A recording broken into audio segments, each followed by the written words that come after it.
বাদশাহ হিরাক্লিয়াস ডাকল, আব্দুল্লাহ রে, তুমি যদি খ্রিস্টান ধর্ম গ্রহণ করো আর মুসলমান যদি ছেড়ে দাও, তোমার উপরে নির্যাতন আসবে, তোমাকে কেউ দেখতে পারবে না, তোমাকে মুসলমানেরা সম্পদ থেকে বঞ্চিত করবে, তোমার সাথে কোন মুসলমানের কন্যা তোমার সাথে বিবাহ দেবে না। আরে আব্দুল্লাহ,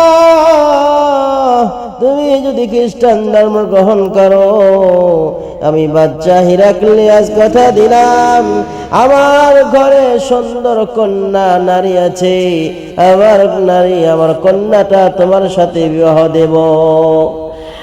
আর যদি তুমি খ্রিস্টান ধর্ম গ্রহণ করো, আমার যত সম্পদ আছে অর্ধেক সম্পদের মালিক তোমাকে বানিয়ে দেব।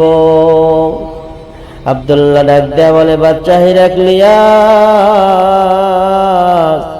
আমি হলাম ইমানদার মুসলমান, তোমার সুন্দর কন্যা আছে বলে তোমার কন্যা মুহাব্বতে পড়ে আমি ঈমান ছাড়বো না, আমি ঈমান ছাড়তে পারবো না।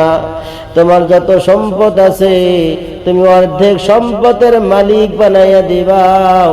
শুধু তোমার সম্পদ কেন, সারা বিশ্বের সম্পদ যদি আমাকে দেওয়া হয়, সমস্ত সম্পদ ছাড়তে রাজি আছি, তবে ঈমান ছাড়তে রাজি নয়।